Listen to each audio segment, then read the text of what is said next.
Okay, जैसा दिख रहा होगा थंबनेल, ठीक है, हम मुस्कुरा नहीं रहे हैं, वो स्मॉग दिखा रहे हैं कि सब कुछ सही होने के बाद भी कुछ सही नहीं है, सब कुछ अपनी जगह पे होने के बाद भी कुछ लोग काम नहीं करते हैं और उससे कई लोगों की ज़िंदगी बर्बाद हो जाती है, ठीक है। इसमें कुछ आपको बुरा मान सकते हैं, खुश होने की तो कोई बात नहीं है, और ये कुछ लोगों की गलती है, बस एज सिंपल एज दैट। तो थंबनेल से आपको पता चल गया fatal flaw of UPSC end of the judiciary, ठीक है। I am taking up some courage कि थोड़ा हिम्मत दिखा रहा हूँ कि बोल लेता हूँ यार जो मन में है, कि आपके खिलाफ ही हो सकता है, आपको बुरा लगे, आई एम नॉट श्योर, पर मोस्ट लोगों को शायद हो सकता है वो बोल ना पाए, पर अंदर ही अंदर सही भी मानेंगे और बुरा भी फील करेंगे, ठीक है। तो अभी एक सुप्रीम कोर्ट का जजमेंट आया था अबाउट एनसीईआरटी, ठीक है, सुओ मोटो था, पता ही होगा आपको कि एनसीईआरटी ने एक चैप्टर बताया जिसमें कुछ फ्लॉज थे सुप्रीम कोर्ट के या जुडिशियरी के, एंड सुप्रीम कोर्ट ने खुद से ही मैंडेट करके उसको हटा दिया, प्लस जिन्होंने वो पेज बनाया था, ड्राफ्ट किया था, उनको ब्लैकलिस्ट कर दिया है, ठीक है। That is the extent to which Supreme Court went.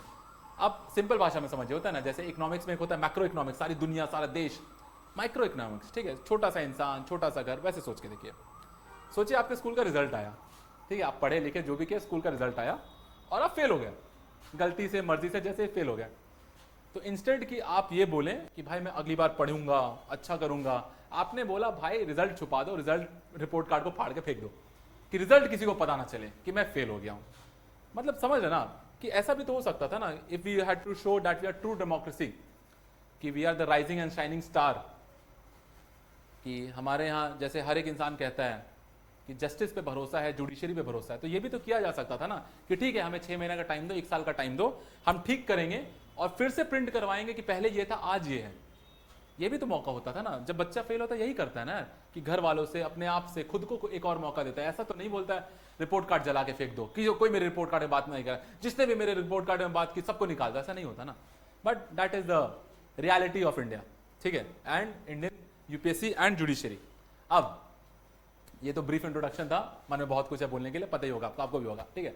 अब यूपीएससी, क्योंकि आप लोग नए बच्चे हो, ठीक है, आप लोग बता दे रहा हूँ, यूपीएससी में बहुत सारे फ्लॉज हैं and I call them fatal flaws. Fatal का मतलब जो जान ले ले। क्यों? क्योंकि यार तुम जब 6-7 साल 8 साल दे दोगे ना, तो आपकी जिंदगी will be defined by this very exam. In fact आपके पूरे परिवार की जिंदगी will be defined by this exam. आपको खाना समझ में नहीं आएगा, आपके पास दोस्त नहीं होंगे, बहुत कुछ होगा, होता है ना, the sad end of reality, ऐसा कुछ कुछ चलेगा।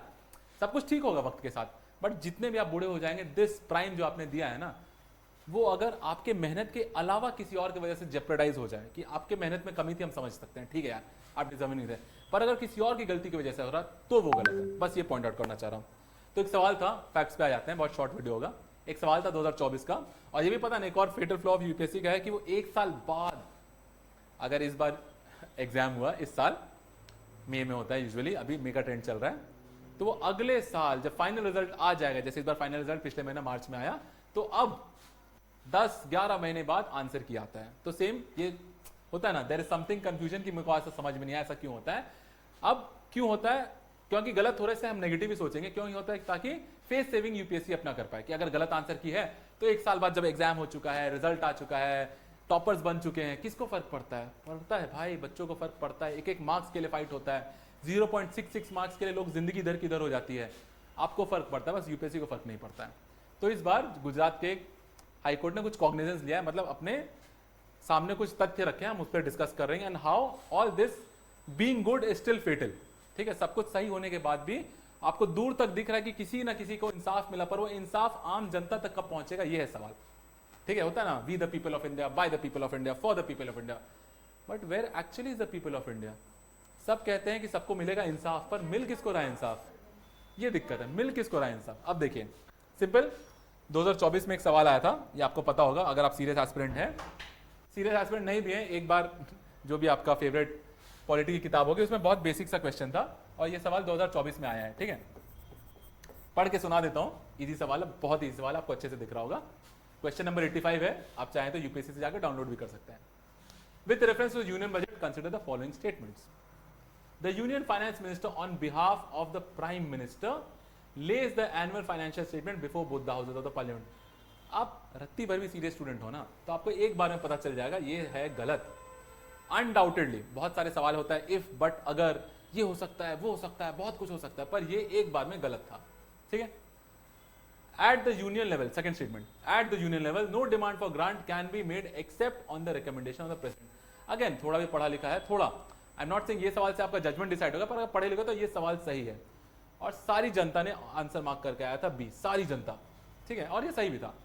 फिर एक साल बाद यूपीएससी ने आंसर की निकाला, एक साल बाद, और यूपीएससी ने आंसर क्या दिया, बोथ 1 and 2.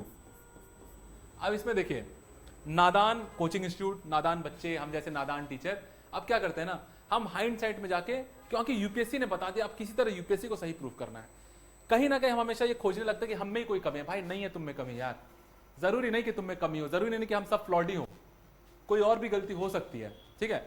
तो सारा coaching including us, we try to start thinking नहीं नहीं यूपीएससी ने कुछ बोला है तो कुछ तो खतरनाक लॉजिक होगा, और हम अपने आप अपना डेफिनेशन, किताबों का सब चेंज करने लगता है, just because on UPSC bent of mind. कोई ये थोड़ा भी नहीं सोच सकता था कि भाई यूपीएससी से भी गलती हुई यार, अभी नहीं बहुत बार हुई, बोले लिस्ट दिखा दूंगा, एग्जाम से विश्वास उठ जाएगा, पर है. पर इस बार हाई कोर्ट ने कहा, तो हम लोग होता ना चौड़ में बोल रहे हैं. तो यूपीएससी ने आंसर दिया ये, और सारे बच्चों का हो गया गलत. गलत होने का मतलब होता है पहले तो 2 मार्क्स जो एक्स्ट्रा मिलने वाले थे वो नहीं मिले, प्लस नेगेटिव के 0.66 और कम हो गए, तो टोटल पेनल्टी पड़ी 2 मार्क्स 2.66 मार्क्स की. तो एक साहब है, वो उन्होंने आईएफएस का उस टाइम दिया था, दैट इज नॉट इंपॉर्टेंट, तो उनका इसी एक क्वेश्चन की वजह से रुक गया, सिंपल एज दैट.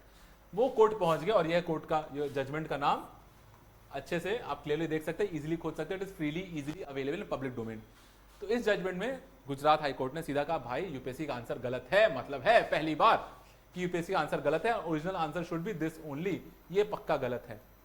आप सोचिए एक साल बाद आंसर किया आया, 2024 का आंसर की 2025 में है, 2025 में साहब ने केस लड़ा जिसका ऑर्डर डेट आया 2026 मार्च. अब आप सोच के देखो, 24 का एग्जाम, 25 में आंसर की, 26 में हिम्मत वाले बच्चे थे, कोर्ट में गए, बहुत पैसा, आपको नहीं पता बहुत पैसा खर्चा होता है, फिर फेवरेबल जजमेंट मिला, 2 साल जा चुके हैं. इस जजमेंट की अच्छी बात ये थी कि इन साहब को मेंस बिना प्रीलिम्स दिए लिखने का मौका मिला, और फिर वो मेंस क्लियर किए, फिर वो इंटरव्यू गए हैं, ठीक है, rest is not important. But दिक्कत ये थी कि जब ऐसा वो सिर्फ इसी साहब को क्यों मिला, उस साल हर एक बच्चा जिसका इसके वजह से कटा होता, सबको मौका मिलना चाहिए था ना. Where is the complete justice? ये कंप्लीट जस्टिस जो हम इतना पढ़ते हैं, रट्टा मारते हैं, वो कहां है? इनके पास सही में पैसा था, इसलिए मैंने थंबनेल में डाला है, justice is only for the rich, where are we guys? अरे यार सोचे किसी का 24 का अटेम्प्ट था, वो नहीं लड़ पाया केस, सोचा अगले साल के लिए पढ़ता हूं, एक सवाल से क्या होता है, या फिर यूपीएससी सही होगा, किसको क्या पता, वो अगले सर्कल में घुस गया, और उसके बाद क्या हुआ, जब पता चला भाई उसी का कटा. This is the problem. और एक और चीज दिखा दे रहा हूं, बस होता है ना फैक्ट फाइंडिंग, कि how is this statement wrong and right. Proper article छाप के लाया हूं, सॉरी प्रॉपर आर्टिकल छाप के लाया हूं. 112 the president shell in respect of every, यहां प्राइम मिनिस्टर तो इजीली गलत हो गया, और सेकंड एट ये आर्टिकल 112 है, और second is at the union level no demand for grant can be dot dot dot dot, समझ चाहिए एग्जैक्टली देखिए लिखा हुआ है, no demand for grant shall be made except on the recommendation. Article 113 clause 3 एकदम होता है ना, इसमें दिमाग लगाना था ही नहीं, पर क्योंकि यूपीएससी ने गलत दिया था, सारे थिंक टैंक, सारे बड़े बड़े लोग, होता ना जजमेंट्स निकाला जा रहा है, कोर्ट केसेस निकाला जा रहा है, बड़े बड़े किताबों को निकाला, बड़े बड़े फिलोसफर्स को खोजा जाए, पर सब ये दिखाने के लिए कि भाई यूपीएससी सही है, हम गलत है, और कोर्ट ने कहा भाई आप सही थे, यूपीएससी गलत था. ये अच्छी बात है, ये होता है ना आशा की किरण, पर वो किरण जो ना आप कभी देख पाओगे ना आप तक कभी पहुंचेगी. उन साहब के लिए हुआ, पर बाकी लोग जिसका भी उसके वजह से नुकसान है उनका क्या हुआ, ठीक है.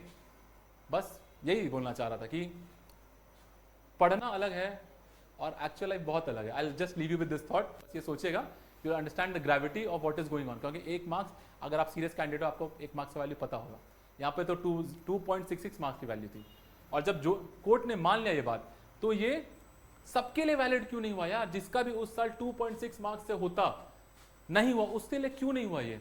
जैसे अगर आप आरटीआई पढ़ेंगे ना, तो उसमें section 4 which says self disclosure, just relate कर रहा हूँ, सेल्फ डिस्क्लोजर का मतलब है अगर आरटीआई के वहाँ जो बड़े साहब लोग बैठे हुए हैं, उनको लगता है कि भाई कुछ ऐसा नॉलेज है, इंफॉर्मेशन है जो पब्लिक डोमेन में होना चाहिए, कोई पूछे उससे पहले ही बता दो, इसको बोलते हैं सेल्फ डिस्क्लोजर. तो अगर ऐसा कुछ पब्लिक डोमेन के लिए अच्छा था, तो ये सब तक ये हक क्यों नहीं दिया गया. सोचिए उस साल किसी का लास्ट अटेम्प्ट होगा, फिर क्या उनके लिए क्या. I just want to leave you with this thought because it is very deep thought. सोचिए, ठीक है, कि हमेशा आप गलत नहीं होते हैं, हमेशा हमें जो सिखाया जाता है ना कि आप में कुछ गलती होगी, तुम में कुछ कमी रहेगी, तुम्हारी पता ना मेहनत में कुछ कमी होगी, नहीं भाई, बाकियों की भी गलती है. यूपीएससी की तो बहुत ज्यादा है, बट इन दिस केस जजेस की भी है भाई, इसको होता है ना ऑल ओवर इंडिया क्यों नहीं एप्लीकेबल किया गया? This is the last thought, thank you so much, keep studying.